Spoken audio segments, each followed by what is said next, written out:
È Apocalisse, Apocalisse. Sopra l'uomo sgravano l'uvacanti e la solitudine. E la luna, di riflettere sopra di lui e sopra l'umare, è stanca. Casi e fabbricati d'uomo contemplano i stessi. Sdiserti basiliche dallo deserto si offrono all'udigrado. Cotturioso è lo silenzio che tutto renne muto, mentre l'ultimo corpo d'uomo è a testa sotta, feruto, allunga la mano verso l'auto, quasi a cercare l'eterno, che noi unci più a soccorrere e non bruciato d'una.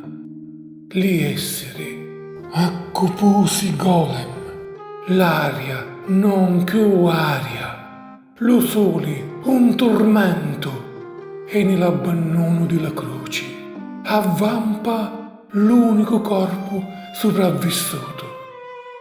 Sotto la luna, allattumata, si scozzola l'autorità dell'ultimo Adamo, che pretendeva, dallo suo mostrarsi primitivo e malato, di sostenere l'infinito.